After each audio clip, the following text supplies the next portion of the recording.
السلام علیکم ورحمۃ اللہ وبرکاتہ۔ محترم سامعین کرام، سیرت النبی صلی اللہ علیہ وسلم کا یہ 26واں پارٹ ہے۔ اس سے پہلے 24واں اور 25واں پارٹ میں جنگ احد کے بارے میں گفتگو ہوئی تھی۔ اس حصے میں بھی جنگ احد کے بارے میں گفتگو ہوگی۔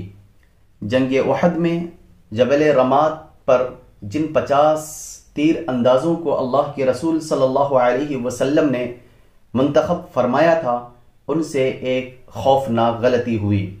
اس غلطی کے بارے میں بات ہوگی۔ اسلامی لشکر جب مشرکین کے نرغے میں آیا تو رسول اللہ صلی اللہ علیہ وسلم کا پرخطر فیصلہ اور دلیرانہ اقدام کے بارے میں آپ سماعت فرمائیں گے۔ رسول اللہ صلی اللہ علیہ وسلم کے گرد خونریز معرکہ اور آپ کے دندان مبارک کا شہید ہونا، آپ صلی اللہ علیہ وسلم کا ایک گڈھے میں گر جانا اور اس نازک ترین موقع پر صحابہ کرام کا نادر روزگار جابازی کا منظر بھی آپ سماعت فرمائیں گے انشاءاللہ۔ اس حصے میں آپ کو بہت ساری چیزیں سبق آموز ملیں گی، لہذا غور سے نیت کو خالص کر کے سماعت فرمائیں۔ محترم سامعین کرام، تیر اندازوں کی خوفناک غلطی کے بارے میں سماعت فرمائیں۔ عین اس وقت جبکہ یہ مختصر سا اسلامی لشکر اہل مکہ کے خلاف تاریخ کے اوراق پر ایک اور شاندار فتح ثبت کر رہا تھا، جو اپنی تابناکی میں جنگ بدر کی فتح سے کسی طرح کم نہ تھی، تیر اندازوں کی اکثریت نے ایک خوفناک غلطی کا ارتکاب کیا، جس کی وجہ سے جنگ کا پانسا پلٹ گیا۔ مسلمان سنگین خسارے سے دوچار ہو گئے اور خود نبی کریم صلی اللہ علیہ وسلم شہادت سے بال بال بچے، اور اس کی وجہ سے مسلمانوں کی وہ ساکھ اور وہ ہیبت جاتی رہی جو جنگ بدر کے نتیجے میں انہیں حاصل ہوئی تھی۔ پچھلے بیان میں گزر چکا ہے کہ رسول اللہ صلی اللہ علیہ وسلم نے تیر اندازوں کو فتح و شکست ہر حال میں اپنے پہاڑی مورچے پر ڈٹے رہنے کی کتنی سخت تاکید فرمائی تھی، لیکن ان سارے تاکیدی احکامات کے باوجود جب انہوں نے دیکھا کہ مسلمان دشمن کا مال غنیمت لوٹ رہے ہیں تو ان پر حب دنیا کا کچھ اثر غالب آ گیا، چنانچہ بعض نے بعض سے کہا، غنیمت غنیمت، تمہارے ساتھی جیت گئے، اب کاہے کا انتظار ہے۔ اس آواز کے اٹھتے ہی ان کے کمانڈر حضرت عبداللہ بن جبیر رضی اللہ عنہ نے انہیں رسول اللہ صلی اللہ علیہ وسلم کے احکامات یاد دلائے اور فرمایا، کیا تم لوگ بھول گئے کہ رسول اللہ صلی اللہ علیہ وسلم نے تمہیں کیا حکم دیا تھا؟ لیکن ان کی غالب اکثریت نے اس یاد دہانی پر کان نہ دھرا اور کہنے لگے، خدا کی قسم ہم بھی لوگوں کے پاس ضرور جائیں گے اور کچھ مال غنیمت ضرور حاصل کریں گے۔ اس کے بعد 40 تیر اندازوں نے اپنے مورچے چھوڑ دیے اور مال غنیمت سمیٹنے کے لیے عام لشکر میں جا شامل ہوئے۔ اس طرح مسلمانوں کی پشت خالی ہو گئی اور وہاں صرف عبداللہ بن جبیر اور ان کے 9 ساتھی باقی رہ گئے، جو اس عزم کے ساتھ اپنے مورچے پر ڈٹے رہے کہ یا تو انہیں اجازت دی جائے گی یا وہ اپنی جان آفری کے حوالے کر دیں گے۔ حضرت خالد بن ولید رضی اللہ عنہ، جو اس سے پہلے 3 بار اس مورچے کو سر کرنے کی کوشش کر چکے تھے، اس زرعی موقع سے فائدہ اٹھاتے ہوئے نہایت تیزی سے چکر کاٹ کر اسلامی لشکر کی پشت پر جا پہنچے اور چند لمحوں میں عبداللہ بن جبیر اور ان کے ساتھیوں کا صفایا کر کے مسلمانوں پر پیچھے سے ٹوٹ پڑے۔ ان کے شہ سواروں نے ایک نعرہ بلند کیا، جس سے شکست خوردہ مشرکین کو اس نئی تبدیلی کا علم ہو گیا اور وہ بھی مسلمانوں پر ٹوٹ پڑے۔ ادھر قبیلہ بنو حارث کی ایک عورت عمرہ بنت علقمہ نے لپک کر زمین پر پڑا ہوا مشرکین کا جھنڈا اٹھا لیا۔ پھر کیا تھا، بکھرے ہوئے مشرکین اس کے گرد سمٹنے لگے اور ایک نے دوسرے کو آواز دی، جس کے نتیجے میں وہ مسلمانوں کے خلاف اکٹھا ہو گئے اور جم کر لڑائی شروع کر دی۔ اب مسلمان آگے اور پیچھے دونوں طرف سے گھیرے میں آ چکے تھے، گویا چکی کے 2 پارٹوں کے بیچ میں پڑ گئے تھے۔ اس وقت رسول اللہ صلی اللہ علیہ وسلم صرف 9 صحابہ کی ذرا جتنی نفری کے ہمراہ پیچھے تشریف فرما تھے اور مسلمانوں کی مار دھاڑ اور مشرکین کے کھدیڑے جانے کا منظر دیکھ رہے تھے کہ آپ صلی اللہ علیہ وسلم کو ایک دم اچانک خالد بن ولید کے شہسوار دکھائی پڑے۔ اس کے بعد آپ کے سامنے دو ہی راستے تھے، یا تو آپ اپنے 9 رفقا سمیت تیزی سے بھاگ کر کسی محفوظ جگہ چلے جاتے اور اپنے لشکر کو جو اب نرغے میں آیا ہی چاہتا تھا اس کی قسمت پر چھوڑ دیتے، یا اپنی جان خطرے میں ڈال کر اپنے صحابہ کو بلاتے اور ان کی ایک معتدی تعداد اپنے پاس جمع کر کے ایک مضبوط محاذ تشکیل دیتے اور اس کے ذریعہ مشرکین کا گھیرا توڑ کر اپنے لشکر کے لیے احد کی بلندی کی طرف جانے کا راستہ بناتے۔ آزمائش کی اس نازک ترین موقع پر رسول اللہ صلی اللہ علیہ وسلم کی عبقریت اور بے نظیر شجاعت نمایاں ہوئی، کیونکہ آپ نے جان بچا کر بھاگنے کے بجائے اپنی جان خطرے میں ڈال کر صحابہ کرام کی جان بچانے کا فیصلہ کیا۔ چنانچہ آپ صلی اللہ علیہ وسلم نے خالد بن ولید کے شہسواروں کو دیکھتے ہی نہایت بلند آواز سے صحابہ کرام کو پکارا، اللہ کے بندو ادھر! حالانکہ آپ صلی اللہ علیہ وسلم جانتے تھے کہ یہ آواز مسلمانوں سے پہلے مشرکین تک پہنچ جائے گی، اور یہی ہوا بھی۔ چنانچہ یہ آواز سن کر مشرکین کو معلوم ہو گیا کہ آپ یہیں موجود ہیں، لہٰذا ان کا ایک دستہ مسلمانوں سے پہلے آپ کے پاس پہنچ گیا اور باقی شہسواروں نے تیزی کے ساتھ مسلمانوں کو گھیرنا شروع کر دیا۔ اب ہم دونوں محاذ کی تفصیلات الگ الگ بیان کر رہے ہیں، سماعت فرمائیں۔ مسلمانوں میں انتشار۔ جب مسلمان نرغے میں آ گئے تو ایک گروہ تو ہوش کھو بیٹھا، اسے صرف اپنی جان کی پڑی تھی، چنانچہ اس نے میدان جنگ چھوڑ کر فرار کی راہ اختیار کی۔ اسے کچھ خبر نہ تھی کہ پیچھے کیا ہو رہا ہے۔ ان میں سے کچھ تو بھاگ کر مدینے میں جا گھسے اور کچھ پہاڑ کے اوپر چڑھ گئے۔ ایک اور گروہ پیچھے کی طرف پلٹا تو مشرکین کے ساتھ مخلوط ہو گیا۔ دونوں لشکر گڈمڈ ہو گئے اور ایک کو دوسرے کا پتہ نہ چل سکا۔ اس کے نتیجے میں خود مسلمانوں کے ہاتھوں بعض مسلمان مار ڈالے گئے۔ چنانچہ صحیح بخاری میں حضرت عائشہ رضی اللہ عنہا سے مروی ہے کہ احد کے روز پہلے مشرکین کو شکست فاش ہوئی، اس کے بعد ابلیس نے آواز لگائی کہ اللہ کے بندو پیچھے۔ اس پر اگلی صف پلٹی اور پچھلی صف سے گت ہو گئی۔ حذیفہ نے دیکھا کہ ان کے والد یمان پر حملہ ہو رہا ہے۔ وہ بولے، اللہ کے بندو میرے والد ہیں، لیکن خدا کی قسم لوگوں نے ان سے ہاتھ نہ روکا، یہاں تک کہ انہیں مار ہی ڈالا۔ حذیفہ نے کہا، اللہ آپ لوگوں کی مغفرت کرے۔ حضرت عروہ کا بیان ہے کہ بخدا حضرت حذیفہ رضی اللہ عنہ میں ہمیشہ خیر کا بقیہ رہا، یہاں تک کہ وہ اللہ سے جا ملے۔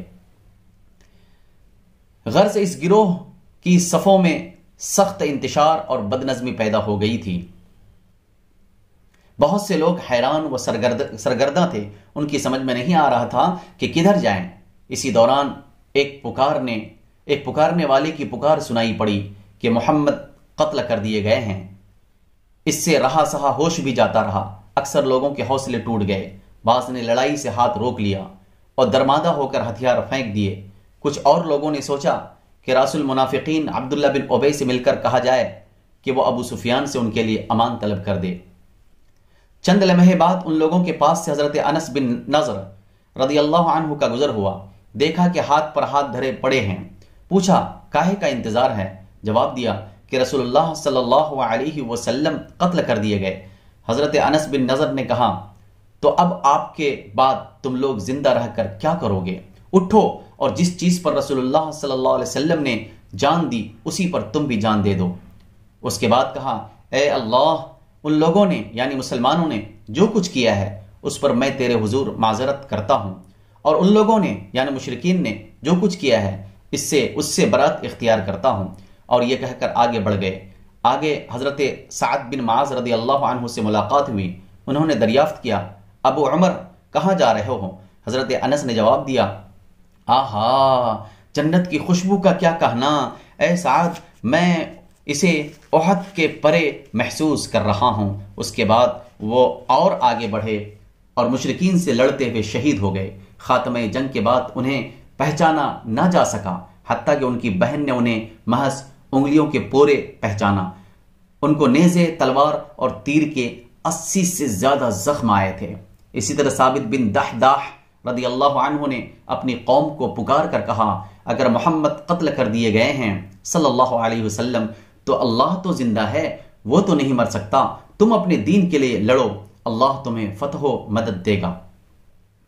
اس پر انصار کی ایک جماعت اٹھ پڑی اور حضرت ثابت نے ان کی مدد سے خالد کے رسالے پر حملہ کر دیا اور لڑتے لڑتے حضرت خالد کے ہاتھوں نیزے سے شہید ہو گئے۔ انہی کی طرح ان کے رفقا نے بھی لڑتے لڑتے جام شہادت نوش کیا۔ ایک مہاجر صحابی ایک انصاری صحابی کے پاس سے گزرے جو خون میں لت پت تھے۔ مہاجر نے کہا، بھائی فلاں، آپ کو معلوم ہو چکا ہے کہ محمد صلی اللہ علیہ وسلم قتل کر دیے گئے؟ انصاری نے کہا، اگر محمد صلی اللہ علیہ وسلم قتل کر دیے گئے تو وہ اللہ کا دین پہنچا چکے ہیں، اب تمہارا کام ہے کہ اس دین کی حفاظت کے لیے لڑو۔ اس طرح کی حوصلہ افزا اور ولولہ انگیز باتوں سے اسلامی فوج کے حوصلے بحال ہو گئے اور ان کے ہوش و حواس اپنی جگہ آ گئے۔ چنانچہ اب انہوں نے ہتھیار ڈالنے یا ابن ابی سے مل کر طلب امان کی بات سوچنے کے بجائے ہتھیار اٹھا لیے اور مشرکین کے تند سیلاب سے ٹکرا کر ان کا گھیرا توڑنے اور مرکز قیادت تک راستہ بنانے کی کوشش میں مصروف ہو گئے۔ اسی دوران یہ بھی معلوم ہو گیا کہ رسول اللہ صلی اللہ علیہ وسلم کے قتل کی خبر محض جھوٹ اور گھڑنت ہے۔ اس سے ان کی قوت اور بڑھ گئی اور ان کے حوصلوں اور ولولوں میں تازگی آ گئی۔ چنانچہ وہ ایک سخت اور خونریز جنگ کے بعد گھیرا توڑ کر نرغے سے نکلنے اور ایک مضبوط مرکز کے گرد جمع ہونے میں کامیاب ہو گئے۔ اسلامی لشکر کا ایک تیسرا گروہ وہ تھا جسے صرف رسول اللہ صلی اللہ علیہ وسلم کی فکر تھی۔ یہ گروہ گھیراؤ کی کارروائی کا علم ہوتے ہی رسول اللہ صلی اللہ علیہ وسلم کی طرف پلٹا۔ ان میں سر فہرست ابو بکر صدیق رضی اللہ عنہ، عمر بن خطاب رضی اللہ عنہ اور علی ابن ابی طالب کرم اللہ وجہہ وغیرہم رضی اللہ عنہم اجمعین تھے۔ یہ لوگ مقاتلین کی صف اول میں بھی سب سے آگے تھے، لیکن جب نبی کریم صلی اللہ علیہ وسلم کی ذات گرامی کے لیے خطرہ پیدا ہوا تو آپ کی حفاظت اور دفاع کرنے والوں میں بھی سب سے آگے آ گئے۔ عین اس وقت جب کہ اسلامی لشکر نرغے میں آ کر مشرکین کی چکی کے دو پارٹوں کے درمیان پس رہا تھا، رسول اللہ صلی اللہ علیہ وسلم کی گرد گرد بھی خونریز معرکہ آرائی جاری تھی۔ اور ہم بتا چکے ہیں کہ مشرکین نے گھیراؤ کی کارروائی شروع کی تو رسول اللہ صلی اللہ علیہ وسلم کے ہمراہ محض 9 آدمی تھے، اور جب آپ نے مسلمانوں کو یہ کہہ کر پکارا کہ میری طرف آؤ، میں اللہ کا رسول ہوں، تو آپ کی آواز مشرکین نے سن لی اور آپ کو پہچان لیا، کیونکہ اس وقت وہ مسلمانوں سے بھی زیادہ آپ کے قریب تھے۔ چنانچہ انہوں نے جھپٹ کر آپ پر حملہ کر دیا اور کسی مسلمان کی آمد سے پہلے اپنا پورا بوجھ ڈال دیا۔ اس فوری حملے کے نتیجے میں ان مشرکین اور وہاں پر موجود 9 صحابہ کے درمیان نہایت سخت معرکہ آرائی شروع ہو گئی، جس میں محبت و جاں سپاری اور شجاعت و جاں بازی کے بڑے بڑے نادر واقعات پیش آئے۔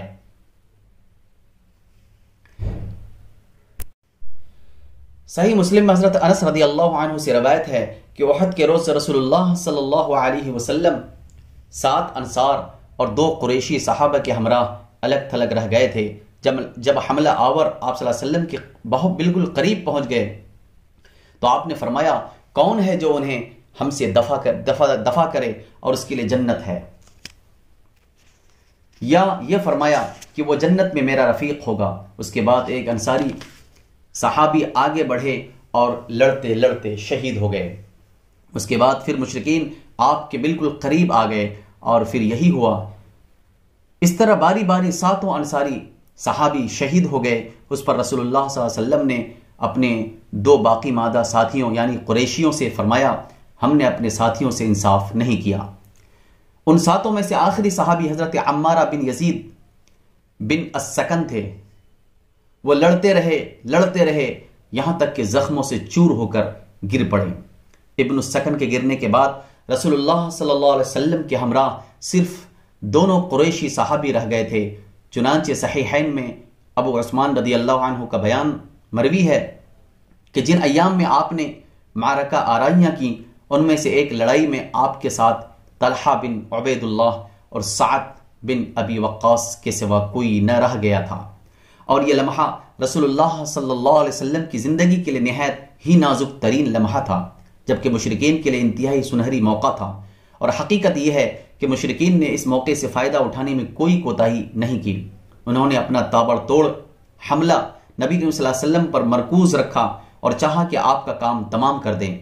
اسی حملے میں عتبہ بن ابی وقاص نے آپ صلی اللہ علیہ وسلم کو پتھر مارا، جس سے آپ پہلو کے بل گر گئے، آپ کا داہنا نچلا ربائی دانت ٹوٹ گیا اور آپ صلی اللہ علیہ وسلم کا نچلا ہونٹ زخمی ہو گیا۔ عبداللہ بن شہاب زہری نے آگے بڑھ کر آپ صلی اللہ علیہ وسلم کی پیشانی زخمی کر دی۔ ایک اور اڑیل سوار عبداللہ بن قمیعہ نے لپک کر آپ صلی اللہ علیہ وسلم کے کندھے پر ایسی سخت تلوار ماری کہ آپ 1 مہینے سے زیادہ عرصے تک اس کی تکلیف محسوس کرتے رہے۔ البتہ آپ صلی اللہ علیہ وسلم کی دوہری زرہ نہ کٹ سکی۔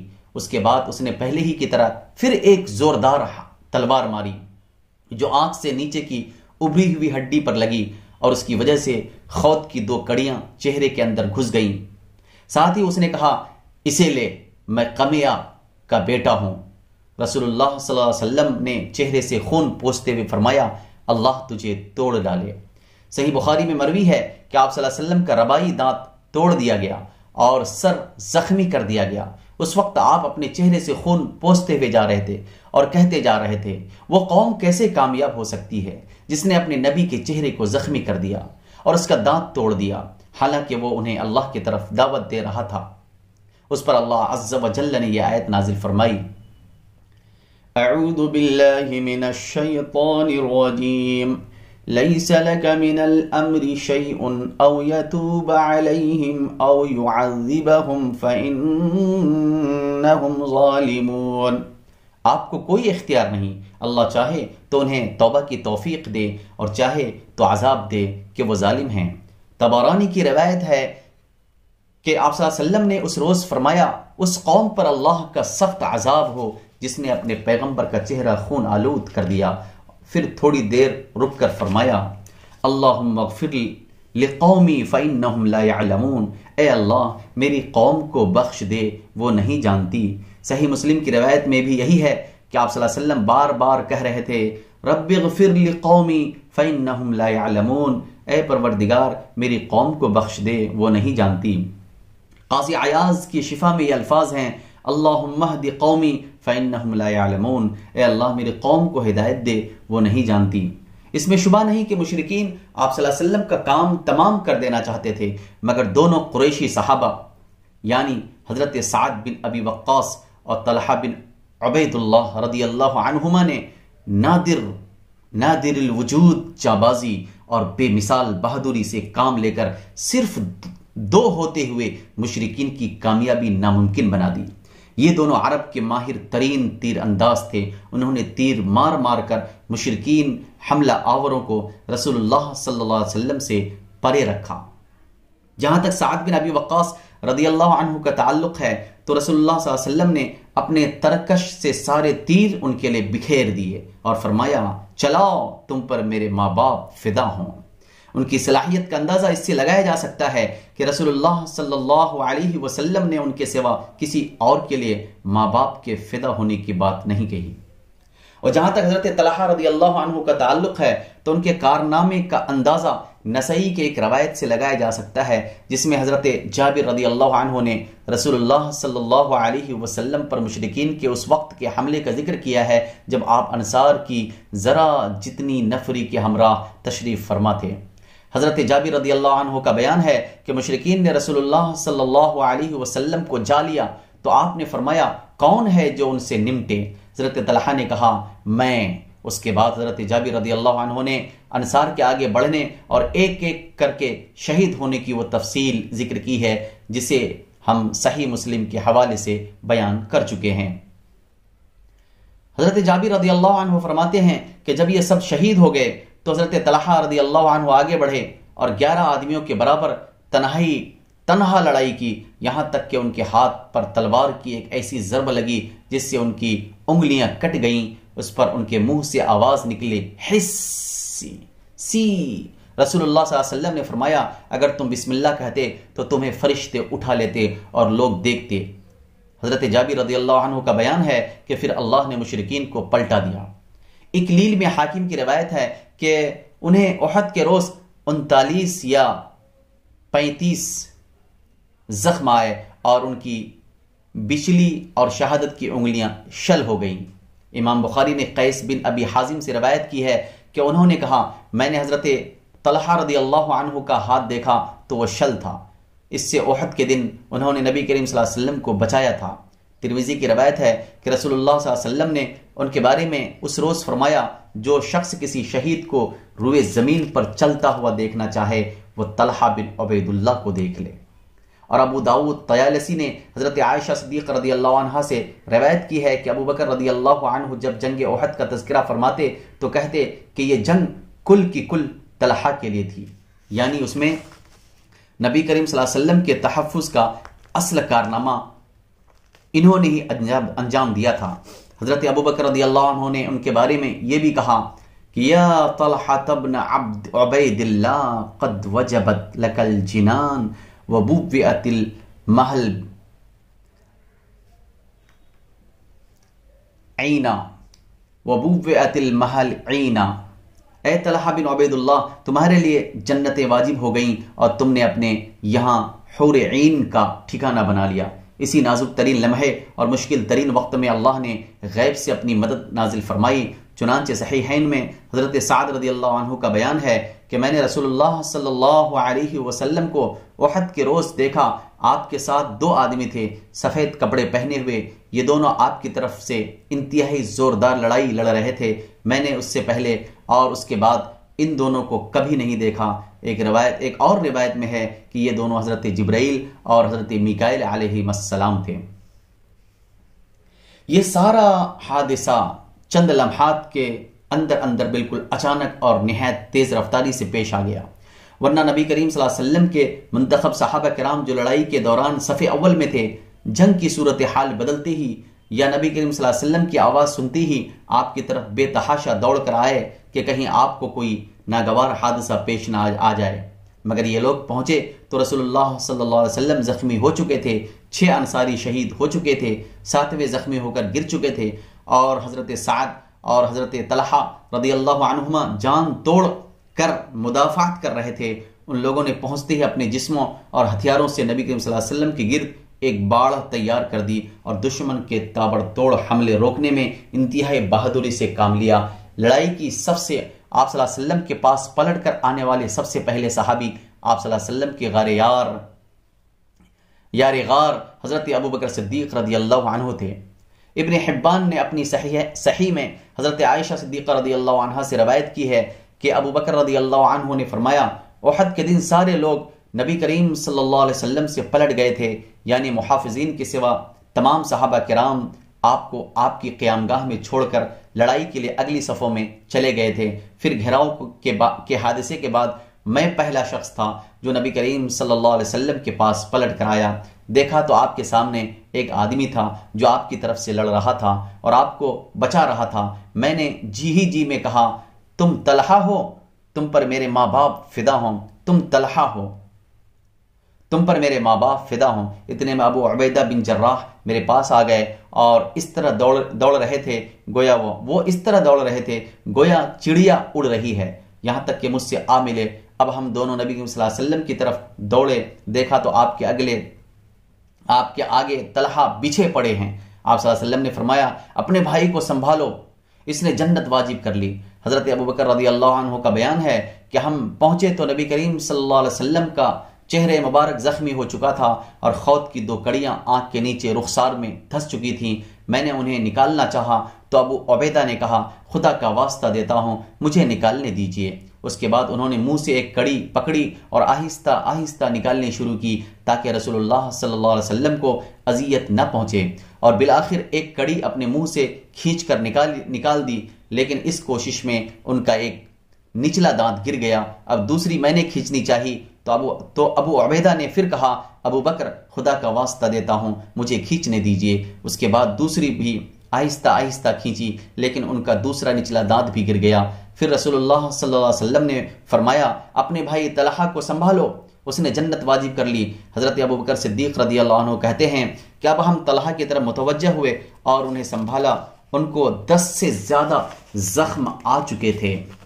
اس سے بھی اندازہ ہوتا ہے کہ حضرت طلحہ رضی اللہ عنہ نے اس دن دفاع و قتال میں کیسی جانبازی اور بے جگری سے کام لیا تھا۔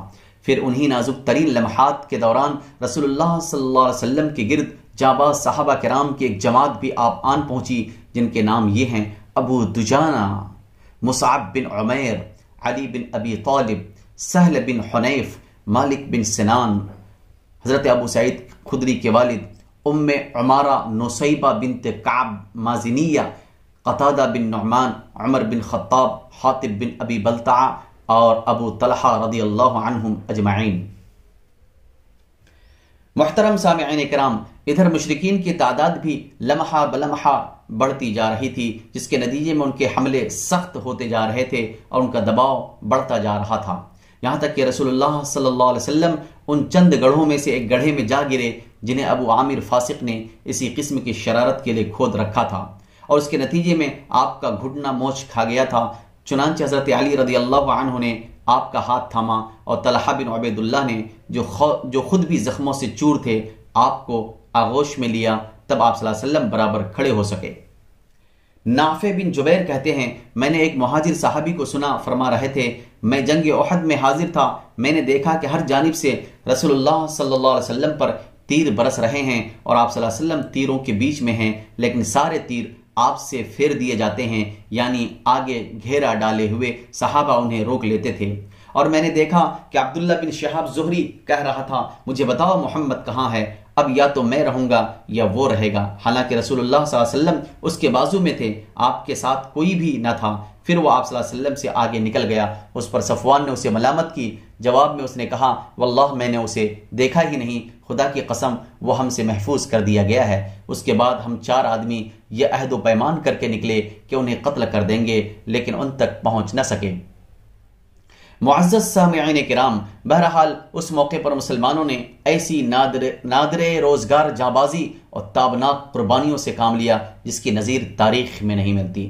چنانچہ ابو طلحہ رضی اللہ عنہ نے اپنے آپ کو رسول اللہ صلی اللہ علیہ وسلم کے آگے سپر بنا لیا۔ وہ اپنا سینہ اوپر اٹھا لیا کرتے تھے تاکہ آپ کو دشمن کے تیروں سے محفوظ رکھ سکیں۔ حضرت انس رضی اللہ عنہ کا بیان ہے کہ احد کے روز لوگ یعنی عام مسلمان شکست کھا کر رسول اللہ صلی اللہ علیہ وسلم کے پاس آنے کے بجائے ادھر ادھر بھاگ گئے اور ابو طلحہ آپ کے آگے اپنی ایک ڈھال لے کر سپر بن گئے۔ وہ ماہر تیر انداز تھے، بہت کھینچ کر تیر چلاتے تھے، چنانچہ اس دن 2 یا 3 کمانیں توڑ ڈالی۔ نبی کریم صلی اللہ علیہ وسلم کے پاس سے کوئی آدمی تیروں کا ترکش لیے گزرتا تو آپ فرماتے کہ انہیں ابو طلحہ کے لیے بکھیر دو، اور نبی کریم صلی اللہ علیہ وسلم قوم کی طرف سر اٹھا کر دیکھتے تو ابو طلحہ کہتے، میرے ماں باپ آپ پر قربان، آپ سر اٹھا کر نہ جھانکیں، آپ کو قوم کا کوئی تیر نہ لگ جائے، میرا سینہ آپ کے سینے کے آگے ہے۔ حضرت انس رضی اللہ عنہ سے یہ بھی مروی ہے کہ حضرت ابو طلحہ رضی اللہ عنہ نبی کریم صلی اللہ علیہ وسلم سمیت ایک ہی ڈھال سے بچاؤ کر رہے تھے، اور ابو طلحہ بہت اچھے تیر انداز تھے۔ جب وہ تیر چلاتے تو نبی کریم صلی اللہ علیہ وسلم گردن اٹھا کر دیکھتے کہ ان کا تیر کہاں گرا۔ حضرت ابو دجانہ رضی اللہ عنہ نبی کریم صلی اللہ علیہ وسلم کے آگے کھڑے ہو گئے اور اپنی پیٹھ کو آپ صلی اللہ علیہ وسلم کے لیے ڈھال بنا دیا۔ ان پر تیر پڑ رہے تھے لیکن وہ ہلتے نہ تھے۔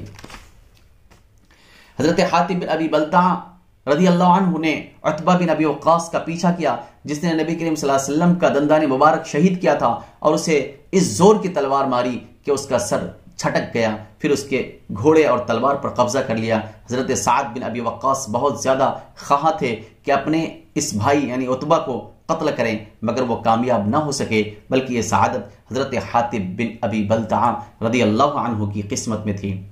حضرت سہل بن حنیف بھی بڑے جانباز تیر انداز تھے، انہوں نے نبی کریم صلی اللہ علیہ وسلم سے موت پر بیعت کی اور اس کے بعد مشرکین کو نہایت زور و شور سے دفع کیا۔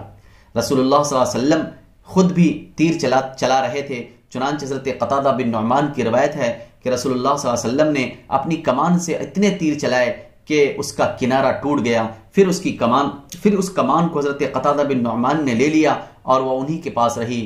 اس روز یہ واقعہ بھی ہوا کہ حضرت قتادہ کی آنکھ چوٹ کھا کر چہرے پر ڈھلک آئی، نبی کریم صلی اللہ علیہ وسلم نے اسے اپنے ہاتھ سے پپوٹے کے اندر داخل کر دیا۔ اس کے بعد ان کی دونوں آنکھوں میں یہی زیادہ خوبصورت لگتی تھی اور اسی کی بینائی زیادہ تیز تھی۔ اللہ اللہ۔ حضرت عبد الرحمن بن عوف رضی اللہ عنہ نے لڑتے لڑتے منہ میں چوٹ کھائی، جس سے ان کا سامنے کا دانت ٹوٹ گیا اور انہیں 20 سے زیادہ زخم آئے، جن میں سے بعض زخم پاؤں میں لگے اور وہ لنگڑے ہو گئے۔ ابو سعید خدری رضی اللہ عنہ کے والد مالک بن سنان رضی اللہ عنہ نے رسول اللہ صلی اللہ علیہ وسلم کے چہرے سے خون چوس کر صاف کیا۔ آپ نے فرمایا اسے تھوک دو۔ انہوں نے کہا واللہ اسے تو میں ہرگز نہ تھوکوں گا۔ اس کے بعد پلٹ کر لڑنے لگے۔ رسول اللہ صلی اللہ علیہ وسلم نے فرمایا جو شخص کسی جنتی آدمی کو دیکھنا چاہتا ہو وہ انہیں دیکھے۔ اس کے بعد وہ لڑتے لڑتے شہید ہو گئے۔ ایک نادر کارنامہ خاتون صحابیہ حضرت ام عمارہ نصیبہ بنت کعب رضی اللہ عنہا نے انجام دیا۔ وہ چند مسلمانوں کے درمیان لڑتی ہوئی ابن قمیہ کے سامنے اڑ گئیں۔ ابن قمیہ نے ان کے کندھے پر ایسی تلوار ماری کہ گہرا زخم ہو گیا۔ انہوں نے بھی ابن قمیہ کو اپنی تلوار کی کئی ضربیں لگائیں، لیکن کم بخت 2 زرہیں پہنے ہوئے تھا اس لیے بچ گیا۔ حضرت ام عمارہ رضی اللہ عنہا نے لڑتے بھڑتے 12 زخم کھائے۔ حضرت مصعب بن عمیر رضی اللہ عنہ نے بھی انتہائی پامردی و جاں بازی سے جنگ کی۔ وہ رسول اللہ صلی اللہ علیہ وسلم سے ابن قمیہ اور اس کے ساتھیوں کے ساتھیوں کے پے در پہ حملوں کا دفاع کر رہے تھے۔ انہی کے ہاتھ میں اسلامی لشکر کا فریرہ تھا۔ ظالموں نے ان کے داہنے ہاتھ پر اس زور کی تلوار ماری کہ ہاتھ کٹ گیا۔ اس کے بعد انہوں نے بائیں ہاتھ میں جھنڈا پکڑ لیا اور کفار کے مد مقابل ڈٹے رہے۔ بالآخر ان کا بایاں ہاتھ بھی کاٹ دیا گیا۔ اس کے بعد انہوں نے جھنڈے پر گھٹنے ٹیک کر اسے سینے اور گردن کے سہارے لہرائے رکھا اور اسی حالت میں جام شہادت نوش فرمایا۔ ان کا قاتل ابن قمیہ تھا۔ وہ سمجھ رہا تھا کہ یہ محمد ہیں، کیونکہ حضرت مصعب بن عمیر رضی اللہ عنہ آپ صلی اللہ علیہ وسلم کے ہم شکل تھے۔ چنانچہ وہ حضرت مصعب کو شہید کر کے مشرکین کی طرف واپس چلا گیا اور چلا کر اعلان کیا کہ محمد قتل کر دیے گئے۔ اس کے اس اعلان سے نبی کریم صلی اللہ علیہ وسلم کی شہادت کی خبر مسلمانوں اور مشرکین دونوں میں پھیل گئی، اور یہی وہ نازک ترین لمحہ تھا جس میں رسول اللہ صلی اللہ علیہ وسلم سے الگ تھلگ نرغے کے اندر آئے ہوئے بہت سے صحابہ کرام کے حوصلے ٹوٹ گئے۔